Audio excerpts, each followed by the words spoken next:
La serveuse avait dépensé ses derniers 10 € pour aider un PDG. Le lendemain, 50 millionnaires lui apporteraient quelque chose qui changerait sa vie.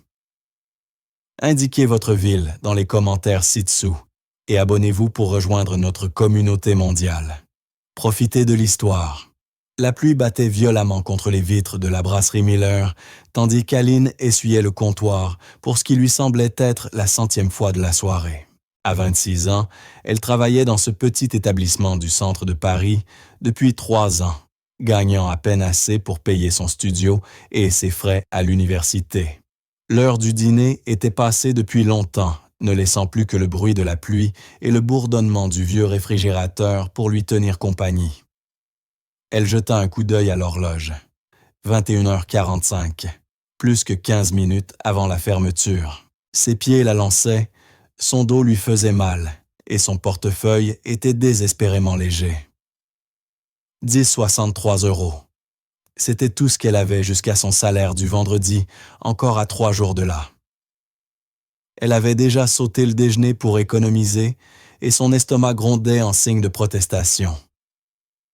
Aline soupira et repoussa une mèche de ses cheveux bruns derrière son oreille, ses yeux verts fatigués, mais déterminés. Tout cela n'était que temporaire, se rappela-t-elle. Une fois son diplôme de commerce terminé, les choses iraient mieux. Elle devait aller mieux. La clochette au-dessus de la porte tinta, et Aline leva les yeux avec un sourire professionnel qui vacilla lorsqu'elle vit l'homme entrer. Il était grand, probablement dans la trentaine, avec les cheveux sombres plaqués sur son front par la pluie. Son costume coûteux était trempé, le tissu collant à ses épaules larges. Mais c'était son visage qui la frappa. Il semblait dévasté, vidé comme quelqu'un qui venait de perdre tout ce qui comptait. Il resta dans l'embrasure de la porte, l'eau dégoulinant sur le sol, ses yeux bleus perdus et lointains. Pendant un instant, Aline pensa qu'il allait faire demi-tour. Au lieu de cela, il marcha lentement jusqu'au comptoir et s'assit sur un des tabourets usés ses gestes mécaniques. Aline s'approcha de lui, son sourire devenant sincère, teinté d'inquiétude. « Bonsoir. Soirée difficile. » L'homme ne répondit pas tout de suite. Il fixait le menu plastifié devant lui sans vraiment le voir. Lorsqu'il parla enfin, sa voix était rauque. « Un café noir. Et n'importe quel plat que je peux payer avec ça. » Il fouilla sa poche et en sortit une poignée de pièces qu'il compta d'une main tremblante. 2,30 €. Le cœur d'Aline se serra. Elle avait déjà vu des gens dans des situations difficiles, mais cet homme était différent. La qualité de son costume même trempé et froissé révélait une vie aisée. La montre à son poignet semblait très chère. Pourtant, ses yeux portaient une détresse qu'elle reconnaissait trop bien l'expression de quelqu'un qui avait touché le fond. Elle n'avait aucune idée de ce qui allait se produire ensuite. « Ça arrive tout de suite », dit-elle doucement, avant de se tourner vers la cuisine. Derrière le comptoir, Aline prit une décision qui allait tout changer. Elle sortit son propre portefeuille et regarda le billet de 10 € et quelques pièces qu'il contenait. C'était tout ce qu'elle possédait, tout ce qui la séparait du vide total jusqu'à vendredi. Mais cet homme, qui qu'il soit, avait besoin d'aide, plus qu'elle n'avait besoin de manger le lendemain. Ses mains bougèrent avant même que sa raison ne tente de l'en empêcher.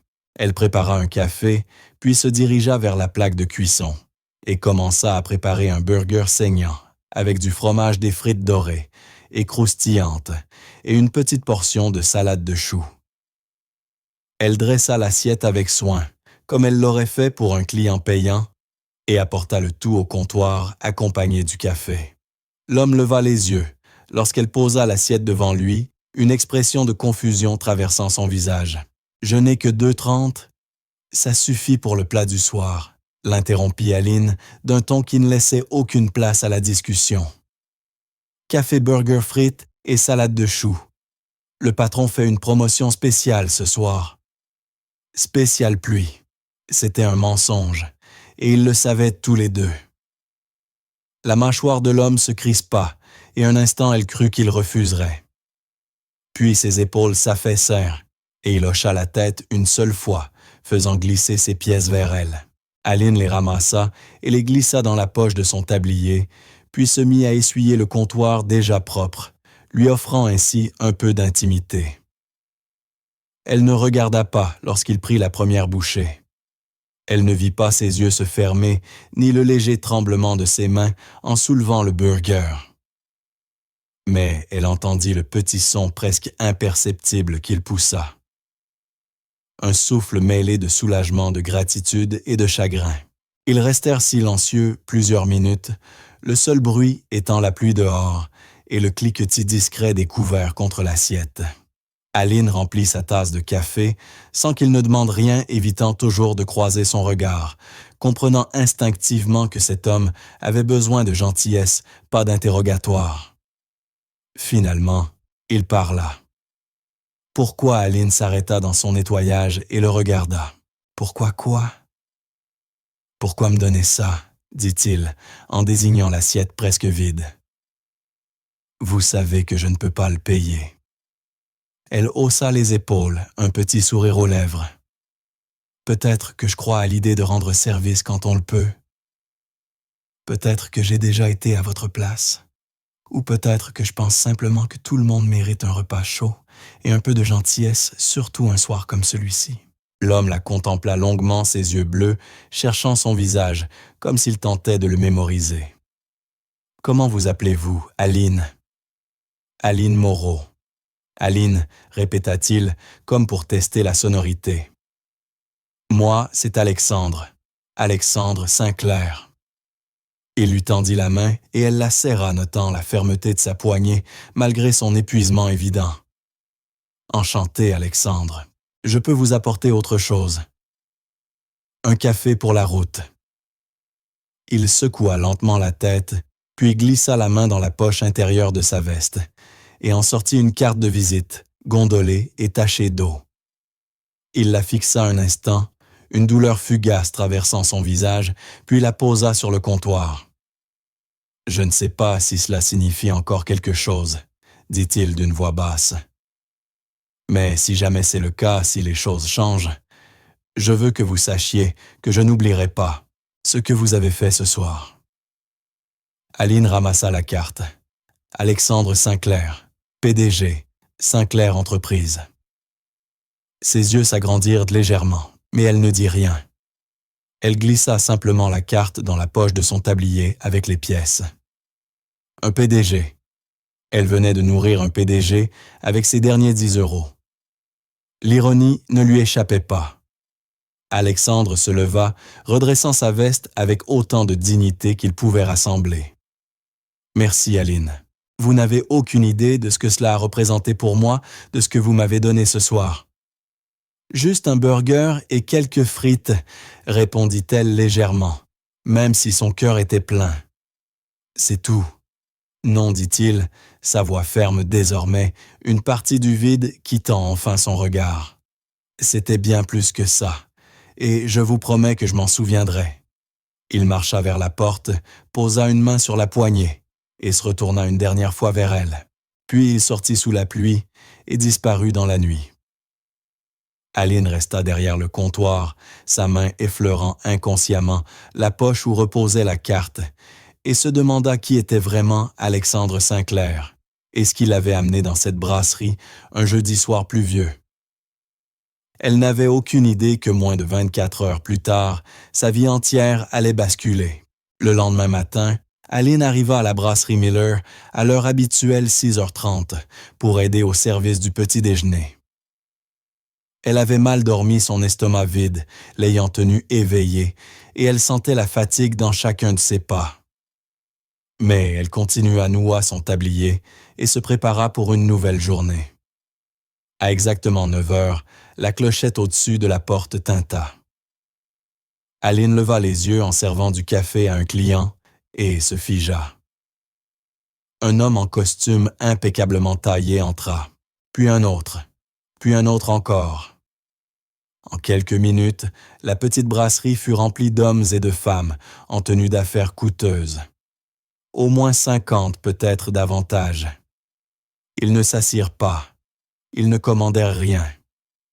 Ils restèrent simplement debout, immobiles, leur présence, transformant le modeste établissement en un lieu complètement différent.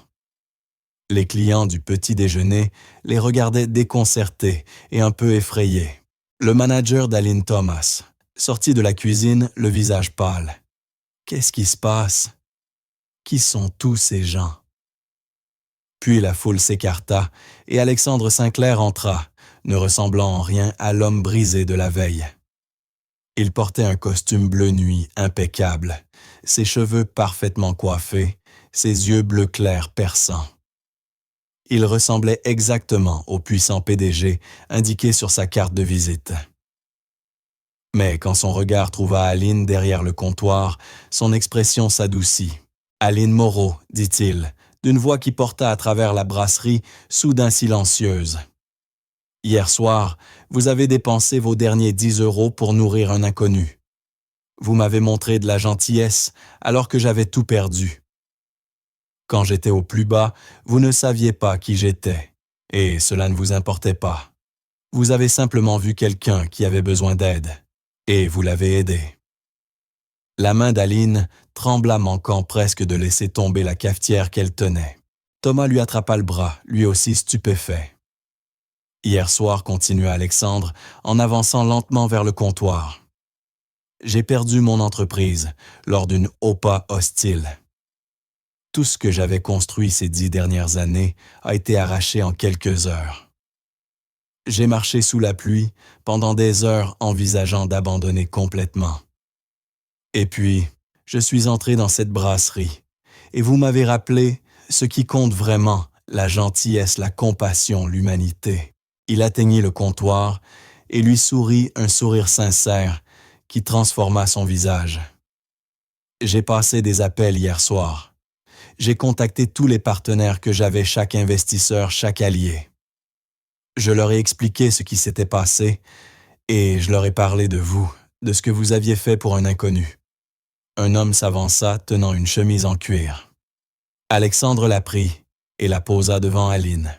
Ces 50 personnes représentent certaines des entreprises les plus puissantes de Paris. Elles m'ont aidé à récupérer ma société. Et maintenant, elles veulent vous aider vous. Les mains d'Aline tremblaient lorsqu'elle ouvrit la chemise en cuir. À l'intérieur se trouvaient des documents, des lettres, des cartes de visite, des offres de bourse, des propositions d'emploi, des aides financières. Sa vision se brouilla de larmes, alors qu'elle lisait, incapable de comprendre ce qu'elle avait sous les yeux. Une prise en charge complète de vos frais, à l'université Paris-Dauphine, dit Alexandre d'une voix douce. Plusieurs offres d'emploi de grandes entreprises, du CAC 40, y compris la mienne et ceci. Il sortit un chèque et le déposa sur les autres documents. Aline étouffa un cri. « 50 000 €, cela vient de nous tous, » dit-il, en désignant les chefs d'entreprise rassemblés, pour vous remercier de nous avoir rappelé ce que devrait vraiment être le monde des affaires, prendre soin des gens. Les jambes d'Aline flanchèrent et elle se rattrapa au comptoir. Thomas lui saisit le bras, les yeux brillants. « Je ne comprends pas, » murmura-t-elle. « Pourquoi? » Ce n'était qu'un burger. Ce n'a jamais été qu'un burger, Aline. C'était de l'espoir quand je n'en avais plus. C'était de l'humanité alors que je pensais avoir perdu foi en l'être humain. Vous avez donné sans attendre quoi que ce soit en retour, même lorsque vous n'aviez presque rien. Des personnes comme vous sont rares. Des personnes comme vous méritent d'être soutenues. La brasserie éclata en applaudissements, les clients du petit déjeuner rejoignant les chefs d'entreprise. Tout le monde se laissait porter par la magie du moment. Aline regarda le chèque, les offres de bourse, les opportunités d'emploi étalées devant elle, et fondit en larmes. Sa vie, qui encore hier n'était qu'une lutte pour survivre, venait de se transformer en un instant. Alexandre traversa le comptoir et prit doucement sa main. « Je pensais ce que j'ai dit hier soir. Je n'oublierai pas ce que vous avez fait pour moi. C'est ma façon de tenir ma promesse. » Aline rencontra son regard. Elle y vit quelque chose qui allait au-delà de la gratitude. Quelque chose qui, avec le temps, deviendrait bien plus que ce qu'ils imaginaient tous les deux.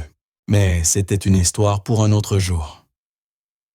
Pour l'instant, entourée de personnes décidées à l'aider, comme elle avait aidé un inconnu Aline, comprit enfin que parfois la gentillesse revient vers vous, multipliée au-delà de tout ce que l'on pourrait imaginer. Et avant de continuer, j'aimerais savoir d'où vous nous lisez. Indiquez votre ville dans les commentaires ci-dessous. Et si vous aimez cette histoire, merci de liker et de vous abonner. Maintenant, voyons ce qui se passe ensuite. 2 semaines plus tard, Aline traversait le hall étincelant de Sinclair Entreprises, ses talons résonnant sur le sol en marbre. Elle n'arrivait toujours pas à croire que tout cela était réel. Après avoir accepté l'offre d'Alexandre de devenir son assistante de direction tout en poursuivant ses études à Paris-Dauphine, grâce à la bourse offerte par les chefs d'entreprise, sa vie ressemblait à un rêve, ou peut-être à un conte de fées. Elle n'en était pas certaine. Les portes de l'ascenseur s'ouvrirent à l'étage exécutif, et elle entra dans la suite, saluant la réceptionniste d'Alexandre Marguerite avec un sourire chaleureux. Marguerite, une femme bienveillante d'une 60aine d'années, avait pris Aline sous son aile, dès le premier jour, lui apprenant avec patience et humour les codes du monde de l'entreprise. « Bonjour ma chère », dit Marguerite. « Il est déjà dans son bureau. » L'appel avec Tokyo a commencé à 7 heures. Aline acquiesça et se dirigea vers le bureau d'Alexandre, portant les dossiers nécessaires à sa réunion de 10 heures. Elle frappa doucement et entra lorsqu'il l'invita. Alexandre était assis derrière son immense bureau, le téléphone à l'oreille, mais ses yeux s'illuminèrent lorsqu'il la vit. Il lui fit signe d'entrer et elle déposa silencieusement les dossiers dans un coin du bureau. Alors qu'elle s'apprêtait à sortir, il effleura son poignet lui murmurant « Attends », avant de reporter son attention sur son appel. Aline se plaça près de la fenêtre, contemplant la silhouette de Paris, la Défense se découpant à l'horizon, et ne put s'empêcher de s'émerveiller du chemin parcouru. Elle avait quitté son petit studio exigu pour un appartement modeste, mais confortable plus proche du campus. Elle avait acheté des vêtements adaptés au monde professionnel. Elle suivait désormais des cours dispensés par des professeurs dont elle n'avait autrefois entendu parler que dans des articles. Et à travers tout cela, Alexandre veillait sur elle, s'assurant qu'elle ne manquait de rien, la traitant non pas comme une simple employée, mais comme quelqu'un qui comptait. C'était à la fois déroutant, merveilleux et terrifiant. Parce que quelque part, au cours de ces 2 semaines, Aline avait commencé à développer des sentiments pour son patron, des sentiments qui allaient bien au-delà de la gratitude. Elle se répétait que c'était normal. Il était beau, brillant, bienveillant. Il avait littéralement changé sa vie. Bien sûr qu'elle ressentait quelque chose. Mais cela ne voulait rien dire. Cela ne pouvait rien vouloir dire. Il était Alexandre Sinclair, PDG d'un groupe multimillionnaire. Elle n'était encore que Aline Moreau, une serveuse qui essayait de décrocher un diplôme.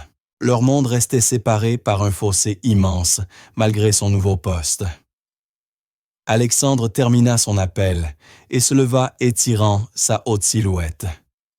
Désolé pour ça. Les fuseaux horaires sont un cauchemar.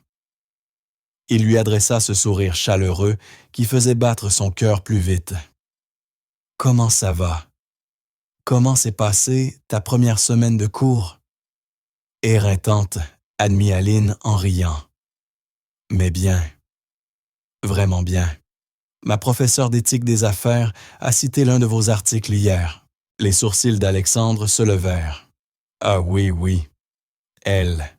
Et elle a cité celui sur la responsabilité des entreprises et l'investissement communautaire. Elle a dit que c'était une approche révolutionnaire du capitalisme des parties prenantes. Je suis flatté.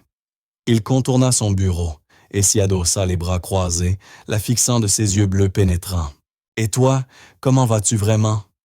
Pas dépassé, pas en train de regretter d'avoir accepté de travailler ici en même temps que tes études? Pas du tout, répondit sincèrement Aline.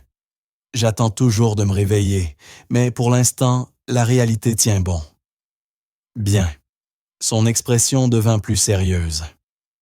Aline, je dois te parler de quelque chose. Son estomac se noua.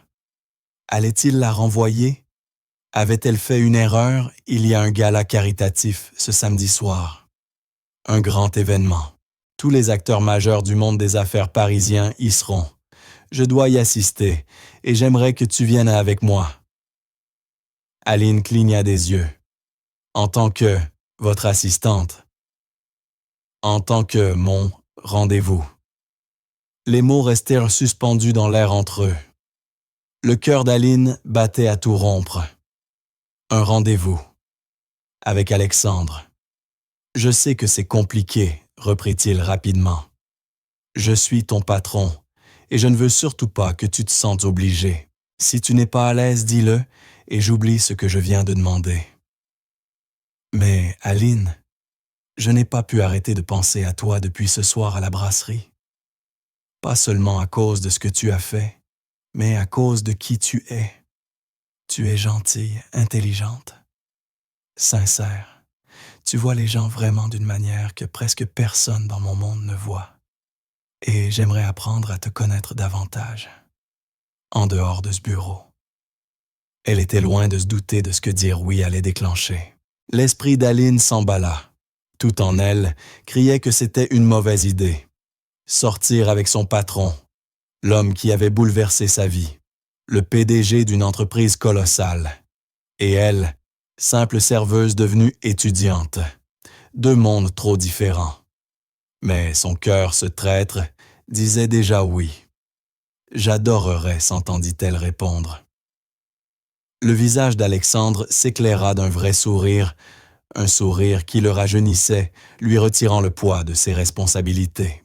Oui, oui, oui, confirma Aline avec un sourire nerveux. Mais, je te préviens, je n'ai jamais été à un gala. Je risque de t'embarrasser. Impossible, dit-il fermement. Mais si tu es inquiète, on peut aller faire du shopping cette semaine. Je t'invite. Considère ça comme une dépense professionnelle. Alexandre, tu m'as déjà tellement donné. Aline. Il s'avança assez près pour qu'elle sente son parfum assez près, pour qu'elle perçoive la chaleur de son corps. Laisse-moi faire ça, s'il te plaît. Tu m'as donné quand tu n'avais rien. Laisse-moi te donner maintenant que j'ai tout. Comment aurait-elle pu refuser? Elle hocha la tête et il sourit de nouveau, posant doucement une main sur son épaule avant de retourner à son bureau. Bon, à propos du contrat, Henderson, tu as eu le temps de le revoir. Ils reprirent un ton professionnel, mais quelque chose avait changé. Quelque chose d'électrique de nouveau, et d'absolument terrifiant. En quittant son bureau 1 heure plus tard, Aline eut la sensation d'être au bord d'une falaise, prête à plonger dans des eaux inconnues. Elle espérait simplement ne pas se noyer. La séance de shopping eut lieu le jeudi soir. Alexandre vint chercher Aline devant son appartement, dans une berline noire élégante, conduite par son chauffeur privé, Marc. Aline se sentit ridicule en montant dans le véhicule luxueux, vêtu d'un jean et d'un pull.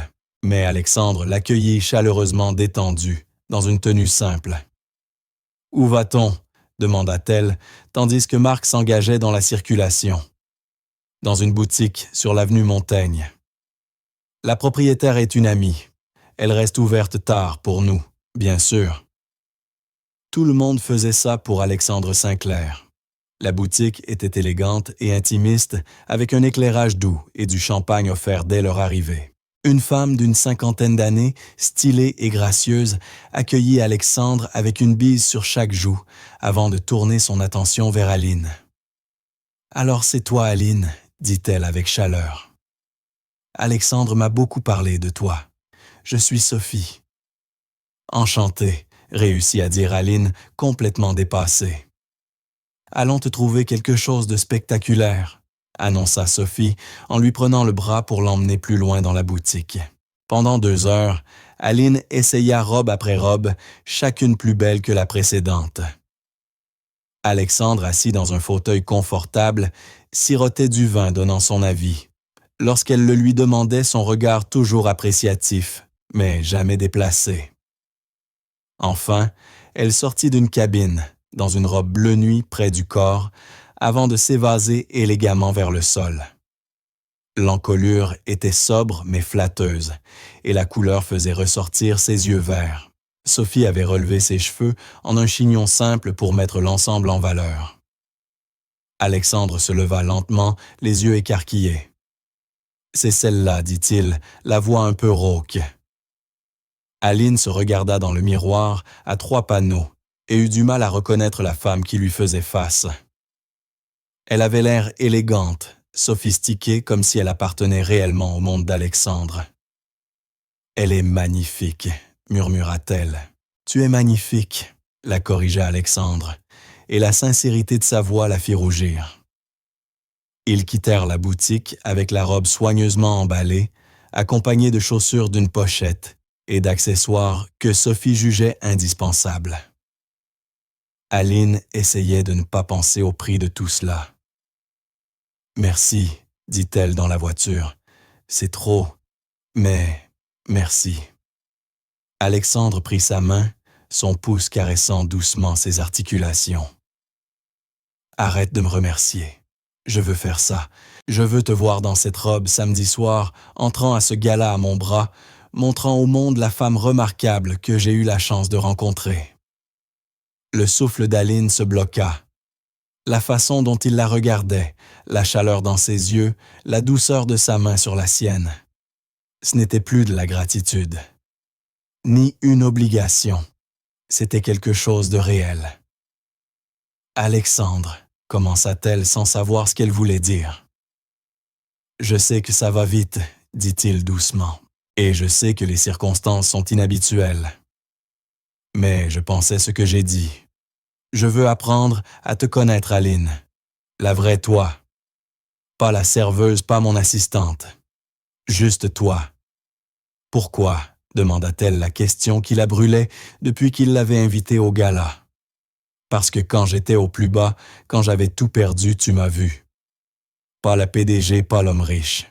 Juste un homme qui avait besoin d'aide. Et tu as aidé sans hésiter, sans rien attendre en retour. Tu sais à quel point c'est rare, à quel point c'est précieux. » Il se tourna davantage vers elle. « J'ai fréquenté des femmes qui voulaient de mon argent, mon statut, mes relations. Mais toi, tu m'as donné quelque chose, alors que je n'avais plus rien, quand je n'étais qu'un homme brisé dans une brasserie. C'est ça la personne que tu es. Et c'est cette personne que je veux apprendre à connaître. » Les yeux d'Aline s'embrouillèrent de larmes. « J'ai peur, » avoua-t-elle. « Et si je ne trouve pas ma place dans ton monde?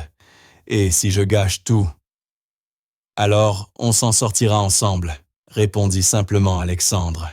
« Mais, Aline, tu as déjà prouvé que tu pouvais tout affronter. Tu as travaillé pour payer tes études. Tu as gardé ta gentillesse malgré les difficultés. Et tu as excellé dans tout ce que je t'ai confié.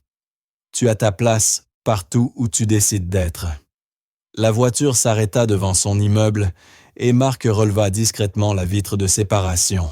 Alexandre se pencha vers elle, cherchant son regard. « Je peux t'embrasser ?» demanda-t-il doucement. Le cœur d'Aline explosa presque. Elle hocha la tête, incapable de parler. Il encadra son visage de ses mains, son pouce caressant sa joue, puis ses lèvres rencontrèrent les siennes dans un baiser tendre, doux, absolument parfait. Quand ils se séparèrent, Aline se sentit étourdie, tout son corps vibrant d'électricité. « Samedi, » murmura Alexandre contre ses lèvres. « Je passerai te prendre à 18h. »« Samedi, » répéta-t-elle, l'embrassant encore une fois, avant de sortir de la voiture, presque en lévitant la grande boîte contenant la robe entre les bras et l'espoir fleurissant dans sa poitrine. Le samedi arriva avec toute la nervosité d'un premier rendez-vous, amplifié par le fait que ce n'était pas un rendez-vous ordinaire. C'était une apparition publique avec l'un des célibataires les plus en vue de Paris, dans un événement où tout le monde, du milieu des affaires, observerait, jugerait, spéculerait. Aline passa l'après-midi à se préparer les mains tremblantes, en se coiffant et en se maquillant. Elle avait regardé des tutoriels, s'était entraînée et ne pouvait qu'espérer qu'elle paraîtrait assez sophistiquée pour se tenir à côté d'Alexandre sans l'embarrasser. Lorsqu'elle enfila enfin la robe bleu nuit, elle se regarda longuement dans le miroir. La femme qui la regardait semblait étrangère, élégante, posée belle. Aline Moreau, ancienne serveuse, allant à un gala avec un PDG. La vie était surréaliste. Le buzzer retentit exactement à 18 heures. Aline prit sa pochette, inspira profondément et descendit. Alexandre se tenait près de la voiture, et quand il la vit, son expression fit disparaître toutes ses inquiétudes. Il la regardait comme si elle était la seule femme au monde. « Tu es splendide », dit-il, en prenant sa main et en y déposant un baiser. « Absolument splendide. »« Tu n'es pas mal non plus, » répondit Aline, admirant son smoking parfaitement taillé. Il l'aida à monter dans la voiture et ils roulèrent jusqu'au Ritz-Paris, où se tenait le gala. La salle de bal était magnifique, lustres en cristal dorure, hommes en smoking, femmes en robe de créateur. Aline sentit sa confiance vaciller en entrant la main d'Alexandre chaude dans son dos. Mais il resta près d'elle, l'introduisant à ses associés et investisseurs, la fierté évidente dans chaque mot. « Voici Aline Moreau, disait-il. Elle est brillante, étudie à Paris-Dauphine tout en étant mon assistante de direction. L'une des personnes les plus intelligentes que je connaisse. » Les réactions des gens variaient. Certaines personnes se montrèrent véritablement chaleureuses, intriguées par son histoire. D'autres restèrent poliment distantes, se demandant clairement qui était cette inconnue et pourquoi elle accompagnait Alexandre Sinclair. Et quelques-unes, en particulier certaines femmes présentes, la regardaient avec une hostilité à peine voilée. L'une d'elles attira particulièrement l'attention d'Aline, grande blonde spectaculaire, dans une robe rouge qui devait coûter plus cher que toute la garde-robe d'Aline réunie. Elle s'approcha d'eux avec un sourire prédateur. Alexandre ronronna-t-elle, déposant un baiser sur sa joue et y restant un peu trop longtemps. « Ça fait trop longtemps. » Victoria répondit Alexandre poliment. Mais Aline remarqua qu'il se rapprochait soudain d'elle. « Voici Aline Moreau, Aline Victoria Chambre. Nous avons travaillé ensemble il y a des années. »« Enchantée, » dit Victoria, ses yeux balayant Aline avec un dédain à peine dissimulé. « Alors, Aline, comment as-tu rencontré Alexandre ?» Avant qu'Aline ne puisse répondre, Alexandre prit la parole. « Aline m'a aidé à un moment très difficile. Elle m'a montré une véritable gentillesse quand j'en avais le plus besoin. » Le sourire de Victoria s'aiguisa. « Comme tu es charitable, Alexandre, de l'avoir amenée à un événement comme celui-ci. Ça doit être assez impressionnant pour elle. » Le ton condescendant fit se redresser Aline. Elle avait géré des clients grossiers pendant des années à la brasserie. Elle pouvait bien gérer une femme privilégiée. En réalité, dit Aline avec un sourire agréable, c'est passionnant. J'apprends énormément sur la manière dont l'élite économique interagit. Très instructif pour mes études sur le comportement des entreprises. Alexandre toussota pour cacher un rire. Le sourire de Victoria devint glacial. « Profite bien de la soirée, » dit-elle, d'un ton qui suggérait exactement le contraire avant de s'éloigner. « Je suis désolé, » dit Alexandre une fois qu'elle fut hors de portée. « Victoria et moi sommes sortis ensemble brièvement il y a des années. Ça s'est mal terminé. »« Elle a encore des sentiments pour toi, » observa Aline. « C'est son problème, pas le mien. Je suis exactement là où je veux être. » Il attira Aline contre lui et ils rejoignirent la piste de danse alors que l'orchestre commençait à jouer. Danser avec Alexandre, c'était comme flotter. Il guidait avec assurance, et Aline, qui s'était inquiétée de ses compétences limitées, se retrouva à se mouvoir naturellement dans ses bras. Il parlait doucement, sa main chaude sur sa taille, sa tête près de son épaule. « Tout le monde nous regarde, » murmura Aline. Qu'il regarde, répondit Alexandre. Je suis fier d'être ici avec toi, Aline. Je me fiche de ce que pensent les autres. Mais quelqu'un s'en souciait. Au fil de la soirée, Aline remarqua Victoria, qui les observait, son expression s'assombrissant de plus en plus. Pendant le dîner, quand Alexandre s'absenta pour un appel important, Victoria réapparut à côté d'Aline. « Je peux te donner un conseil », dit-elle, sa voix basse et venimeuse. « Quoi que tu t'imagines entre toi et Alexandre, ça ne durera pas. Tu es une nouveauté pour lui, un cas de charité. Il se sent coupable que tu l'aies aidé, alors il joue les bienfaiteurs. Mais il finira par se rappeler que tu n'appartiens pas à son monde, et il passera à quelqu'un de plus approprié. » Les mots frappèrent plus fort qu'Aline ne voulait l'admettre, pointant exactement sur les insécurités qu'elle enfouissait. « Alexandre n'est pas comme ça, » dit-elle, mais sa voix trembla. « Vraiment ?» Victoria leva un sourcil. « Regarde autour de toi, chérie. Tout le monde se pose la même question que fait Alexandre Sinclair avec une serveuse. Combien de temps avant qu'il ne se lasse? Combien de temps avant qu'il ne réalise qu'il peut avoir n'importe qui et qu'il perd son temps avec quelqu'un tellement en dessous de lui? » Les mains d'Aline se crispèrent sur sa robe. « Tu ne sais rien de nous. Je connais Alexandre. Je connais ce monde. Et je sais que tu n'y as pas ta place. Tu joues à faire semblant, mais sous cette robe coûteuse, tu restes juste une fille qui sert du café. » Et tôt ou tard, Alexandre s'en rendra compte lui aussi. Victoria s'éloigna, laissant Aline lutter contre des larmes brûlantes. Elle détestait que les paroles de cette femme l'aient atteinte. Détestait encore plus qu'elle résonne avec ses propres doutes. Quand Alexandre revint, il remarqua immédiatement que quelque chose n'allait pas. « Que s'est-il passé? »« Rien, juste un peu fatigué, » répondit Aline avec un sourire forcé. Il étudia son visage inquiet, mais avant qu'il ne puisse insister, un autre homme d'affaires l'aborda pour discuter d'une fusion imminente. Aline s'excusa et se dirigea vers les toilettes, ayant besoin d'un moment pour reprendre son souffle. Dans la salle de bain élégante, elle fixa son reflet, les paroles de Victoria résonnant en boucle. Était-elle vraiment un simple acte de charité pour Alexandre? Était-ce juste de la culpabilité déguisée en romance? La porte s'ouvrit et une femme plus âgée entra élégante et majestueuse dans une robe argentée. Elle sourit chaleureusement à Aline. « Vous êtes avec Alexandre Sinclair, n'est-ce pas? Je vous ai vu danser tout à l'heure. » Aline acquiesça incertaine de ce qui allait suivre.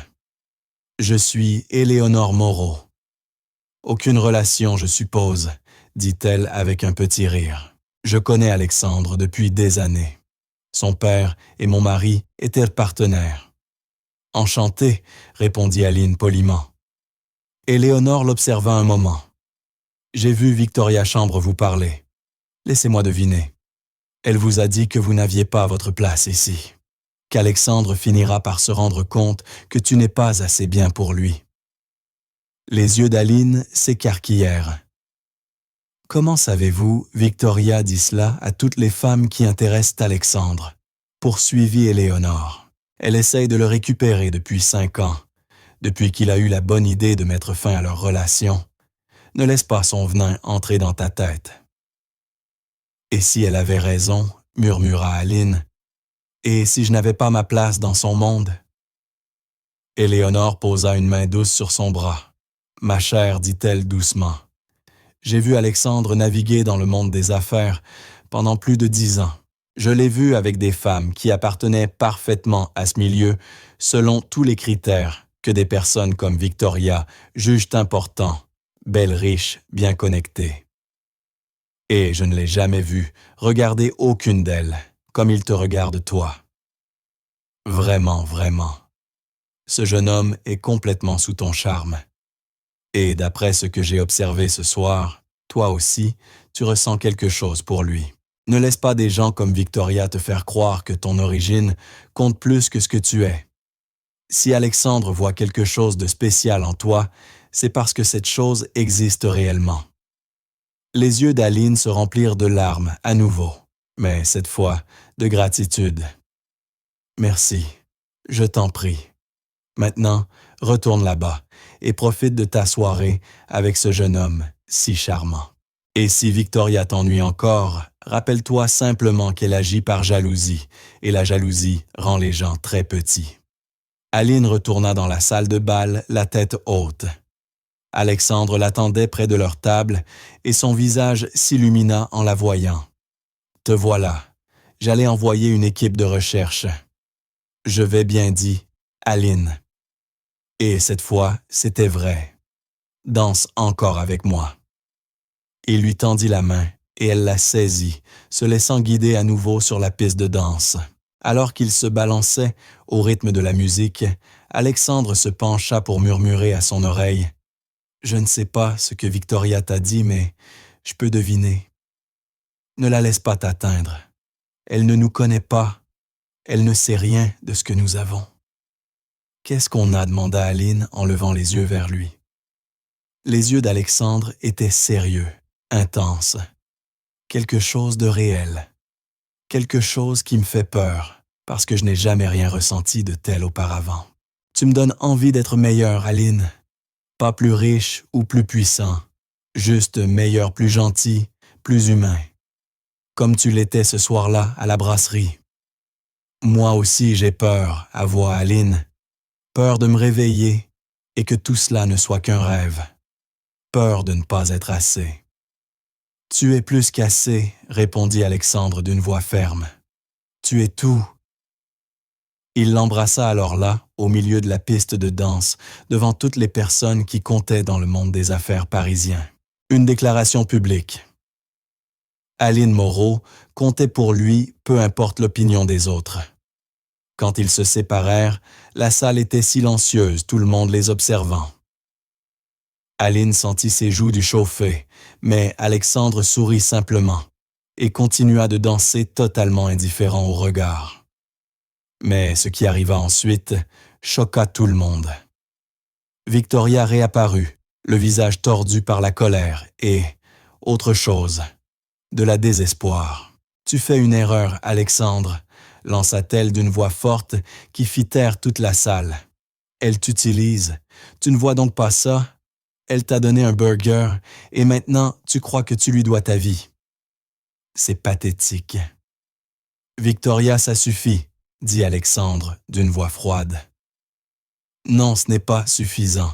Quelqu'un doit te réveiller avant que tu ne ruines ta réputation avec cette fille qui n'a rien à faire ici. » La mâchoire d'Alexandre se crispa. Aline a sa place partout où elle choisit d'être, et j'apprécierais que tu la laisses tranquille. Ou quoi, cracha Victoria. Tu vas la choisir, elle, plutôt que les relations professionnelles que tu as mis des années à construire. Plutôt que des gens qui comptent vraiment? Oui, dit Alexandre simplement. Je la choisirai, elle, à chaque fois. Sans hésitation. La salle entière se mit à murmurer. Victoria devint livide, puis écarlate. « Tu le regretteras », siffla-t-elle avant de tourner les talons et de quitter la salle. Alexandre se tourna vers Aline, prenant son visage entre ses mains. « Ça va? Je ne veux pas te causer de problème, » murmura Aline. « Tu ne m'en causes aucun. Victoria n'a jamais compté, et son opinion compte encore moins. Ce qui compte, c'est toi, nous. On va bien? » Aline repensa aux paroles d'Éléonore, à la manière dont Alexandre l'avait regardée, à la façon dont il venait de la défendre publiquement, sans hésiter. Ses doutes rétrécirent soudain. « On va bien, dit-elle. Mieux que bien. » Ils quittèrent la soirée, peu après tous deux impatients d'échapper au regard et au drame.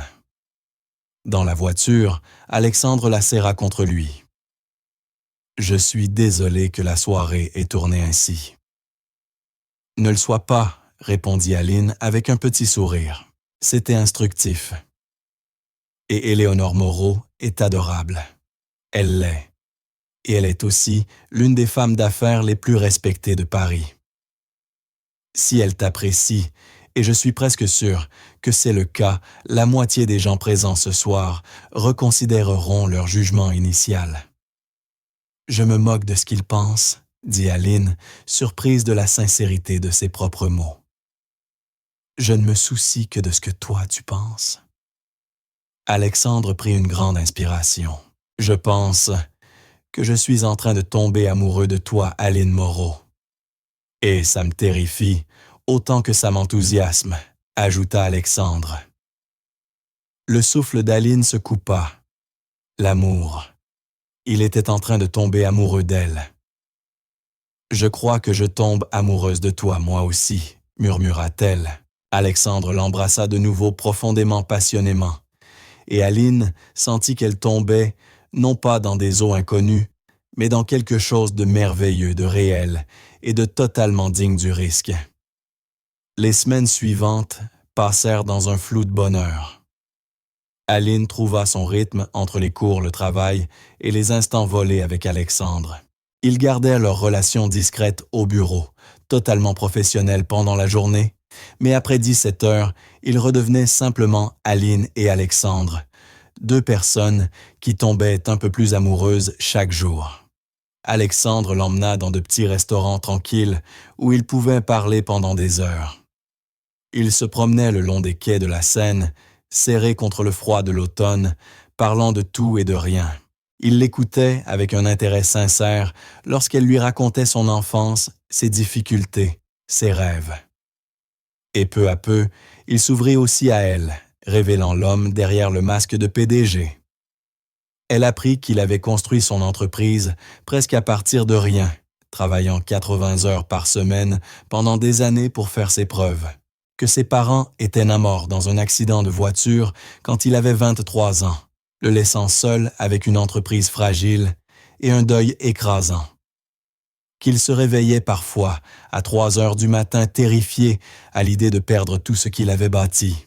« Ce soir-là, quand tu m'as trouvé à la brasserie, » lui dit-il un soir, alors qu'ils étaient assis dans son appartement, surplombant la ville, « je venais de perdre l'entreprise que mon père avait fondée, celle dans laquelle j'avais versé toute ma vie d'adulte. C'était comme le perdre une seconde fois. » Aline lui prit la main, la serrant fort. « Mais tu l'as récupéré avec de l'aide. Quelque chose que j'ai toujours eu du mal à accepter. J'ai été élevé pour être indépendant autosuffisant. Demander de l'aide à ces 50 chefs d'entreprise a été l'une des choses les plus difficiles que j'ai jamais faites. » Il inspira profondément. « Mais je l'ai fait à cause de toi, parce que tu m'as montré qu'accepter de l'aide n'est pas une faiblesse. C'est humain. » Il l'embrassa doucement. « Tu m'as changé, Aline. Tu m'as rendu meilleure. Tu m'as changé, toi aussi, dit-elle. Tu m'as donné un avenir que je n'aurais jamais imaginé. » Ils étaient heureux, vraiment profondément heureux, ce qui aurait dû lui indiquer que quelque chose finirait par mal tourner. Tout commença un mardi matin. Aline arriva au travail et trouva le bureau d'Alexandre plongé dans le noir et le poste de Marguerite vide. Troublée, elle regarda son téléphone. 3 appels manqués d'Alexandre, tous avant 6 heures du matin. Le cœur battant, elle le rappela. « Aline, répondit-il, au premier son, la voix tendue. Je suis désolé. J'aurais dû t'appeler plus tôt. Je suis à l'hôpital Pitié-Salpêtrière. » Le sang d'Aline se glaça. « Qu'est-ce qui s'est passé? »« Tu vas bien? C'est le partenaire de mon père, Robert Moreau, le mari d'Éléonore. Il a fait une énorme crise cardiaque très tôt ce matin. Éléonore m'a appelé et je suis venu immédiatement. Il est en chirurgie en ce moment. » Aline s'effondra dans une chaise, l'esprit en vrille. Éléonore, la femme si bienveillante de la soirée de bienfaisance. Son mari pouvait mourir. « J'arrive, » dit-elle. « Tu n'es pas obligé. J'arrive, Alexandre. »« Dans quelle salle? » Il lui donna les informations et Aline attrapa son sac avant de filer vers l'ascenseur. 40 minutes plus tard, elle trouva Alexandre dans une salle d'attente privée, avec Éléonore et plusieurs personnes qu'elle ne connaissait pas. Éléonore avait l'air épuisée, son élégance habituelle fissurée, révélant la femme terrifiée qu'elle était derrière son maintien. Aline dit Alexandre en se levant dès qu'il la vit. Il la prit dans ses bras et elle sentit toute la tension contenue dans son corps. « Comment va-t-il » demanda-t-elle doucement. « Toujours en chirurgie. Ils font un triple pontage. C'est grave. » Éléonore leva les yeux rouges d'avoir pleuré. « Aline, ma chère, tu es venue. »« Bien sûr, » répondit Aline en s'asseyant à côté d'elle et en lui prenant la main. « Je suis tellement désolée. Y a-t-il quelque chose que je puisse faire? » « Tu le fais déjà, dit Éléonore en serrant sa main. « Juste être là. » Ils attendirent. Les heures passèrent, chaque minute alourdissant un peu plus la tension. Alexandre faisait les 100 pas, passait des appels, coordonnait avec le personnel médical. Aline restait auprès d'Éléonore, lui tenant la main, lui apportant du café et des mouchoirs, l'écoutant parler de ses 50 ans de mariage avec Robert. Enfin, un chirurgien apparut encore en tenue médicale. Tout le monde se leva. « L'opération s'est bien passée, dit-il, et Éléonore manqua de s'effondrer de soulagement. Il est stable, mais les prochaines 24 heures seront critiques. Il est maintenant en réanimation. Madame Moreau, vous pouvez le voir quelques instants, dit le chirurgien. Éléonore se leva sur des jambes tremblantes et Aline l'aida à se stabiliser. Merci, murmura Éléonore. Merci d'être ici. Merci de vous soucier de nous. Lorsque la femme quitta la pièce avec le chirurgien, Alexandre attira immédiatement Aline dans ses bras. « Merci d'être venu » souffla-t-il dans ses cheveux. « Bien sûr. Éléonore a été si gentille avec moi et Robert compte pour toi. » Alexandre inspira profondément. « C'est la personne qui se rapproche le plus d'un père pour moi, avoua-t-il. Après la mort de mes parents, c'est lui qui a pris le relais, m'a guidé, a cru en moi, quand personne d'autre ne l'a fait. Si je le perds, » sa voix se brisa, et Aline le serra encore plus fort. « Il va s'en sortir. L'opération a réussi. Il va aller mieux. » Ils restèrent à l'hôpital tout le reste de la journée. Aline appela ses professeurs pour expliquer son absence, réorganisa les réunions d'Alexandre. Le soir venu, Alexandre convainquit Éléonore de rentrer chez elle, se reposer, lui promettant de rester à l'hôpital pour la nuit, au cas où la situation changerait. « Tu devrais rentrer toi aussi, » dit-il à Aline. « Te reposer un peu. »« Je reste avec toi, » répondit-elle fermement. « Aline, Alexandre, je reste. Tu n'as pas à traverser ça seule. » Il la regarda longuement, puis hocha la tête et la serra contre lui. Ils passèrent la nuit sur des chaises de salle d'attente, inconfortables, dormant par intermittence, veillant l'un sur l'autre. Dans les premières heures du matin, alors que l'hôpital était calme et plongé dans une lumière tamisée, Alexandre parla doucement. « Quand mes parents sont morts, j'étais seul. Complètement seul. Pas de frères, pas de famille proche, juste moi et une entreprise en train de s'effondrer. Robert m'a sauvé. Il m'a tout appris sur la gestion, sur le leadership. Mais plus que ça, il m'a appris que le succès ne signifie rien si tu n'as personne avec qui le partager. » Il se tourna vers Aline, ses yeux brillants dans la pénombre. « Je ne veux plus être seul, Aline. Je ne veux pas construire un empire si tu n'es pas là pour le partager avec moi. Ces dernières semaines avec toi ont été les plus heureuses de ma vie. » Le cœur d'Aline se gonfla. Les miennes aussi. Je sais que tout va vite, que nous sommes ensemble depuis peu. Mais je n'ai jamais été aussi sûr de quelque chose. Il prit sa main, son pouce, caressant ses phalanges. « Je t'aime, Aline Moreau. Pas parce que tu m'as aidé ce soir-là. Pas parce que tu es gentille, intelligente ou magnifique, même si tu es tout cela. Je t'aime parce qu'avec toi, je deviens l'homme que je veux être. Celui dont mes parents auraient été fiers. celui que Robert croyait que je pouvais devenir. Les larmes coulèrent sur le visage d'Aline. Je t'aime aussi, tellement, et ça me fait peur. N'aie pas peur. Quoi qu'il arrive, on y fera face ensemble. Ils s'embrassèrent un baiser doux et tendre, une promesse silencieuse dans le calme de la nuit. Robert se remit lentement au cours des semaines suivantes. La crise cardiaque avait été sévère, et à 78 ans, son corps avait besoin de temps. Alexandre passait des heures à l'hôpital, et Aline était souvent à ses côtés, parlant avec Robert et Éléonore, leur apportant des repas, leur tenant compagnie. Elle s'attacha profondément à eux, surtout à Éléonore qui la traitait comme la fille qu'elle n'avait jamais eue. Mais à mesure que Robert allait mieux, un nouveau problème surgit. Le stress lié à son état avait déclenché des questions de succession au sein de Moreau & Associés, l'entreprise d'investissement que Robert avait bâtie depuis plus de 50 ans. Il n'avait pas d'enfant, aucun héritier clair, et le conseil d'administration commençait à s'agiter. « Il veut là que je prenne la direction », dit Alexandre à Aline un soir. Ils étaient dans son appartement Aline, blottis contre lui sur le canapé. « Robert me l'a demandé ce matin. Il dit qu'il me fait confiance pour préserver son héritage. »« C'est magnifique, » dit Aline. « Tu serais parfait. » Cela impliquerait de fusionner Sinclair Investissement avec Moreau & Associés et de créer l'un des plus grands groupes financiers d'Île-de-France. C'est une opportunité incroyable. Mais, demanda-t-elle doucement, entendant l'hésitation dans sa voix. Mais cela signifierait plus de travail, plus de responsabilités, plus de temps loin de tout le reste, loin de toi.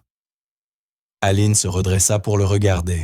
« Alexandre, tu ne peux pas refuser une opportunité pareille, à cause de moi. Pourquoi pas? Quel est l'intérêt de construire un empire si j'y perds ce qui compte réellement? Tu ne me perdras pas. Je ne vais nulle part. » Il lui caressa le visage avec douceur. « Promets-le-moi. Promets que peu importe à quel point les choses deviennent folles, peu importe les heures que je devrai travailler, tu resteras avec moi. »« Je te le promets, » dit-elle en l'embrassant. Alexandre accepta l'offre de Robert. La nouvelle explosa dans le monde des affaires parisien comme une bombe. Sinclair Investissement et Moreau & Associés fusionnaient avec Alexandre Sinclair à la tête du nouveau groupe. Un coup de maître, disait tout le monde. Cela ferait d'Alexandre l'un des hommes les plus puissants du pays. Mais cela faisait aussi de lui une cible. Certains membres du conseil qui avaient espéré reprendre Moreau & Associés eux-mêmes n'appréciaient pas d'être évincés au profit d'un outsider, même un homme que Robert respectait profondément. Les concurrents virent la fusion comme une menace, et les médias toujours avides d'une histoire croustillante commencèrent à fouiller chaque aspect de la vie d'Alexandre, y compris sa relation avec Aline. Le premier article parut dans un magazine économique parisien. L'histoire de Cendrillon du PDG, la romance d'une serveuse et d'Alexandre Sinclair. L'article était accompagné de photos prises lors de la soirée de bienfaisance, soigneusement choisie pour faire paraître Aline, dépassée, déplacée, presque perdue dans ce monde qui n'était pas le sien. Le texte mêlait faits et spéculations, se demandant si Aline était avec Alexandre pour son argent, si leur relation était appropriée puisqu'elle était son employée, si Alexandre prenait encore des décisions rationnelles ou laissait ses émotions brouiller son jugement. Aline lut l'article dans son appartement un soir et en eut la nausée. 1 heure plus tard, Alexandre appela furieux. « Je vais demander à mes avocats d'envoyer une mise en demeure. C'est de la diffamation. » « Ce n'est pas de la diffamation si cela repose sur des questions que les gens se posent. »« Vraiment, » répondit Aline d'une voix faible. « Qu'est-ce que tu racontes, Aline? »« Tu es mon employée. Tu étais serveuse quand on s'est rencontrés. Ce sont des préoccupations légitimes. Non, elles ne le sont pas. Notre relation ne regarde que nous. Mais si, Alexandre, tu ne comprends pas. Tu es sur le point de devenir l'un des hommes les plus puissants du pays. Tout ce que tu fais sera scruté. Absolument tout, y compris moi. » Silence. Puis la voix d'Alexandre ferme, alors qu'ils scrutent, qu'ils écrivent leurs articles, qu'ils posent leurs questions. Je m'en fiche, Aline. Je ne te laisserai pas tomber pour satisfaire un tabloïd en manque d'audience. Et si cela affecte la fusion, et si le Conseil utilise notre relation pour mettre en doute ton jugement, alors je leur prouverai qu'ils ont tort. Aline, j'ai affronté des prises de contrôle hostiles des crises financières, la mort de mes parents. J'ai survécu à tout ça. Je survivrai à quelques articles toxiques. Mais ce n'étaient pas quelques articles toxiques. La semaine suivante, d'autres articles suivirent. Des blogs spéculaient sur leurs relations. Les réseaux sociaux explosaient des commentaires de soutien, mais aussi des attaques cruelles. La photo d'Aline était partout, sa vie examinée, disséquée, jugée. Elle ne pouvait plus aller en cours sans sentir les regards, entendre les chuchotements. Ne pouvait plus travailler sans voir ses collègues lire la dernière rumeur la concernant. La pression devint écrasante. Puis Victoria Chambre apparut dans une émission économique nationale. Et tout empira. « Je connais Alexandre Sinclair depuis des années, dit-elle, d'un ton faussement compatissant. Et même si je lui souhaite le bonheur, j'ai peur qu'il ne soit manipulé. Cette jeune femme est entrée dans sa vie à un moment vulnérable. Et maintenant, elle est parfaitement positionnée pour profiter de son succès. J'espère seulement qu'il se montre prudent. » Le clip devint viral. Aline le regarda dans son salon, les mains tremblantes. Victoria venait d'insinuer en direct qu'Aline était une croqueuse de diamants, qu'elle avait manipulé Alexandre, que toute leur relation n'était qu'un plan calculé. Alexandre appela quelques minutes après la diffusion. « Je gère. Mon équipe RP rédige une réponse et je vais personnellement. » « Peut-être que Victoria a raison, coupa Aline. Silence brusque. « Quoi? Peut-être que je profite de toi. Tu m'as tellement donné, Alexandre. Un travail, des études, des opportunités que je n'aurais jamais eues. Peut-être que tout le monde a raison de se demander si tout ça est réel ou si je... » « Arrête, dit Alexandre d'une voix tranchante. Arrête tout de suite, Aline.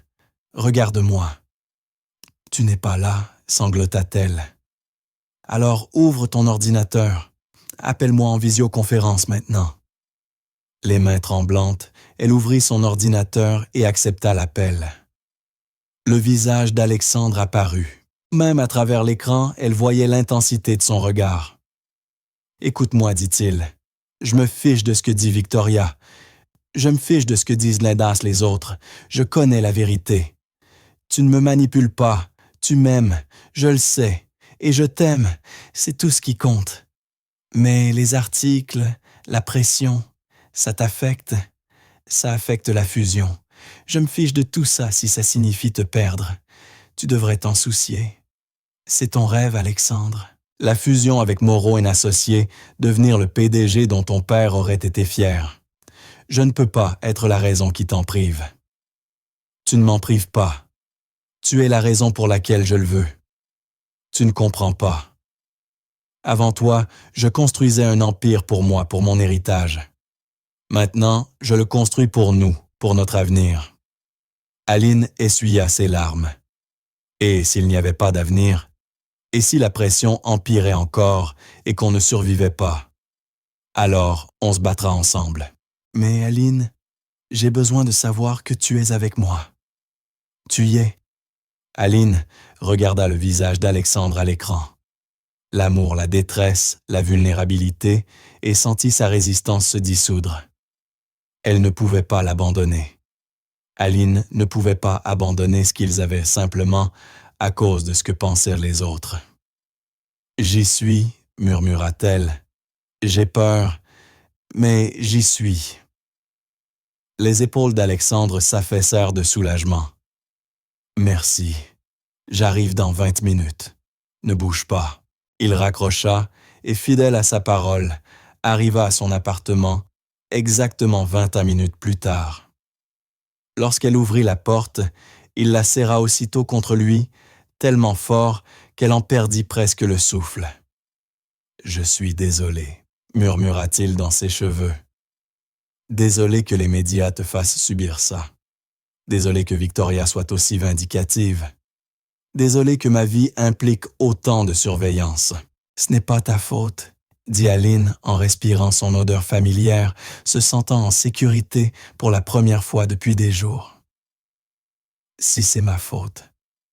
Mais je vais arranger ça. » Il se recula pour la regarder ses mains, encadrant son visage. « Demain, je tiens une conférence de presse. Je vais dire à tout le monde exactement qui tu es pour moi. Et ceux qui ont un problème avec ça peuvent aller au diable. Alexandre, tu ne peux pas. Si, et je vais le faire. Plus de secrets, plus de spéculations. Je t'affirme publiquement, Aline. Comme ma partenaire, mon égale la femme que j'aime. » Les yeux d'Aline se remplirent de larmes, mais cette fois des larmes de gratitude. « D'accord.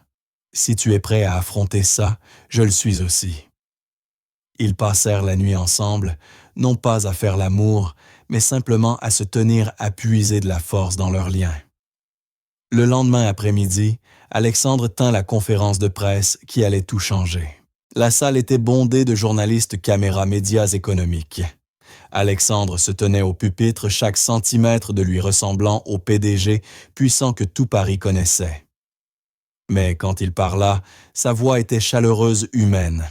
« J'ai convoqué cette conférence pour répondre aux spéculations récentes concernant ma vie privée, et plus particulièrement ma relation avec Aline Moreau. » Il fit une pause, regardant droit dans les caméras. Aline Moreau est la femme la plus remarquable que j'ai jamais rencontrée.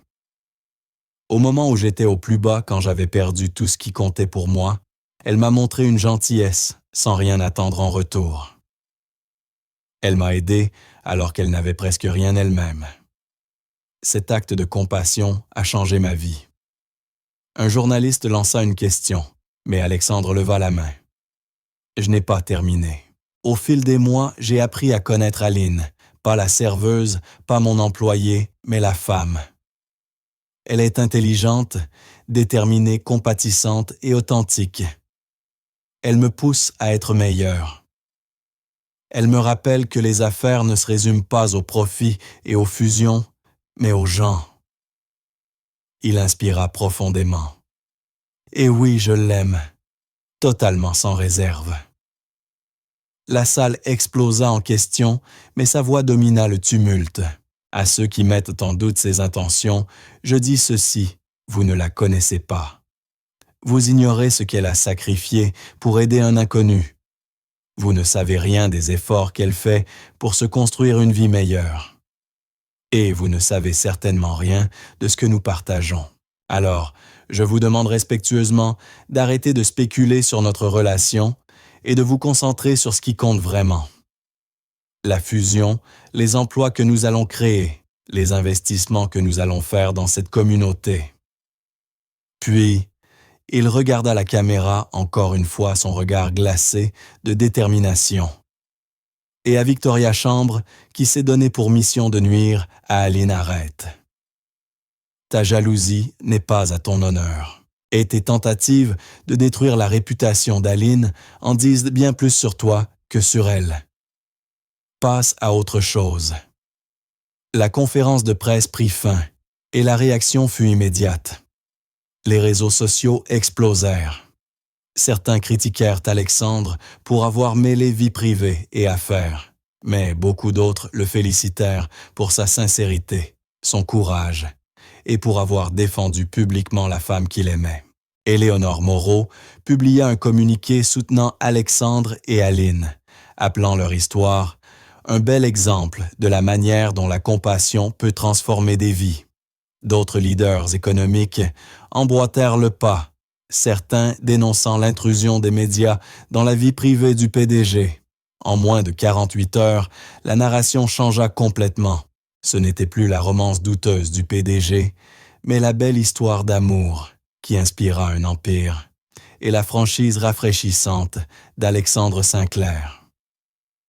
Aline observa tout cela depuis son appartement bouleversé, reconnaissante. Alexandre avait combattu pour elle, publiquement sans hésiter. Il avait risqué sa réputation, ses alliances professionnelles, tout pour la défendre. Ce soir-là, il arriva chez elle avec des plats chinois à emporter et du champagne. « On fête ça », annonça-t-il. « Fêtez quoi ?» Le fait de survivre, de tenir bon, de prouver à tout le monde qu'ils avaient tort. Ils mangèrent sur son canapé riant, parlant enfin libéré du poids des dernières semaines. « Je n'arrive pas à croire que tu as fait ça, » dit Aline. « Tu as confronté Victoria en direct. Elle le méritait. Et surtout, tu mérites d'être défendu. J'ai fini de laisser les gens remettre en question ce que nous sommes. » « Et qu'est-ce que je suis pour toi ?» demanda Aline doucement. Alexandre posa son plat et prit les mains d'Aline dans les siennes. « Tu représentes tout pour moi. Tu es mon présent et mon avenir. Tu es la raison pour laquelle je me réveille avec enthousiasme. Tu es la personne avec qui je veux partager chaque réussite et chaque échec. Tu es chez moi, Aline. » Elle l'embrassa, y mettant tout son amour, toute sa gratitude. Quand ils se séparèrent enfin essoufflés, Alexandre glissa une main dans la poche intérieure de sa veste. « J'allais attendre, » dit-il. « Organiser quelque chose de romantique, de grandiose. Mais après ce qu'on vient de traverser, je ne veux plus attendre. » Il sortit un petit écrin de velours. Le cœur d'Aline cessa de battre. « Aline Moreau, » dit-il, en ouvrant l'écrin sur une superbe bague sertie de diamants. « Je sais que c'est rapide. Je sais que nous ne sommes ensemble que depuis quelques mois. Mais je n'ai jamais été aussi certain de quelque chose dans ma vie. Je veux construire une vie avec toi. Je veux me réveiller à tes côtés chaque matin et m'endormir en te tenant chaque nuit. Je veux affronter les réunions, les crises, les décisions avec toi près de moi. Je veux tout avec toi. M'épouseras-tu, Aline ?» ne pouvait plus respirer ni penser. Elle ne pouvait que sentir l'amour immense, la joie renversante qui l'envahissait. « Oui, » murmura-t-elle. « Oui. Oh mon Dieu, oui. » Alexandre glissa la bague à son doigt. Elle lui allait parfaitement brillant sous la lumière tamisée de son petit appartement. Puis il l'embrassa à nouveau, et ils riaient et pleuraient en même temps, emportés par la perfection de l'instant. Ils firent l'amour, cette nuit-là, lentement, tendrement, remplis de promesses. Et plus tard, allongés l'un contre l'autre, leurs doigts entrelacés, la bague captant la lumière de la lune, Aline ressentit une paix qu'elle n'avait jamais connue. Mais le lendemain apporta une crise à laquelle aucun d'eux ne s'attendait. Aline se réveilla au bourdonnement incessant de son téléphone. Déconcertée, elle lut une avalanche de messages d'appels manqués. Le sujet le plus tendance sur les réseaux Alexandre Sinclair fiancé. Mais les articles n'étaient pas célébratoires. Ils étaient féroces. Quelqu'un avait divulgué des informations sur le passé d'Aline, sur son père, qui avait abandonné la famille quand elle avait 10 ans, sur sa mère qui avait sombré dans l'addiction et était morte quand Aline avait 18 ans, sur ses années en famille d'accueil, ses multiples petits boulots pour survivre, chaque détail douloureux de sa vie désormais public, disséqué, moqué, utilisé pour remettre en cause sa valeur, son caractère, ses intentions. Une opportuniste issue de famille d'accueil s'accroche à un PDG, titrait un tabloïd. Passé tragique ou stratégie calculée. L'ascension d'Aline Moreau, disait un autre. Aline avait l'impression de se noyer. Toute sa honte, toute sa douleur désormais, divertissement pour des millions d'inconnus. Alexandre se réveilla à côté d'elle, sentit immédiatement que quelque chose n'allait pas. Qu'est-ce qui se passe? Incapable de parler, elle lui tendit son téléphone. Elle vit son visage s'assombrir, la fureur monter dans ses yeux. « Qui a fait ça ?» dit-il d'une voix glaciale. « Comment ont-ils obtenu ces informations ?» « Je ne sais pas, » murmura Aline.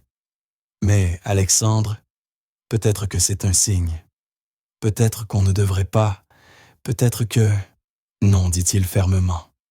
Non, rien de tout cela ne change quoi que ce soit. Et ta réputation, et la fusion. Je m'en fiche. Il la prit par les épaules, la forçant à le regarder. Regarde-moi. Je me fiche de ce que les gens savent de ton passé. Je me fiche de ce qu'ils écrivent ou disent. Je t'aime. Toi. Tout de toi. D'où tu viens, ce que tu as survécu, ce que tu es devenu. C'est toi. Et je suis fier de t'épouser. Tu en es sûr? Demanda-t-elle brisée. Je n'ai jamais été aussi sûr de quelque chose. Il prit sa main, la bague scintillant entre eux. On affronte tout ensemble, tu te souviens? Quoi qu'il arrive. Et ce qui arrive maintenant, c'est qu'on va découvrir qui a divulgué ces informations et l'empêcher de te blesser à nouveau. Ils passèrent la matinée avec l'équipe juridique et les conseillers en communication d'Alexandre. La vérité ne tarda pas à émerger. Victoria Chambre avait engagé un détective privé pour fouiller le passé d'Aline. Celui-ci avait accédé illégalement à des dossiers scellés de l'aide sociale et avait vendu les informations à des tabloïds. « Nous avons matière à porter plainte », déclara l'avocat d'Alexandre. Plusieurs plaintes même atteintes à la vie privée, accès illégal à des documents protégés et potentiellement diffamation selon la façon dont certains articles présentent l'information. Faites-le, dit Alexandre. Tout. Je veux que Victoria Chambre comprenne que les actes ont des conséquences. Mais Aline se sentait vide. Oui, il pouvait poursuivre Victoria. Oui, il pouvait se battre. Mais le mal était fait. Sa douleur la plus intime était désormais un spectacle public. Des gens qu'elle n'avait jamais rencontrés la jugeaient tirer des conclusions sur son caractère à partir de circonstances dont elle n'avait jamais eu le contrôle. « J'ai besoin d'air, dit Aline, en se levant brusquement. « Aline, j'ai juste besoin d'une minute, s'il te plaît. » Elle sortit sur le balcon de l'appartement d'Alexandre, regardant Paris s'étendre devant elle, essayant de calmer sa respiration. Quelques minutes plus tard, Alexandre la rejoignit, déposant une couverture sur ses épaules.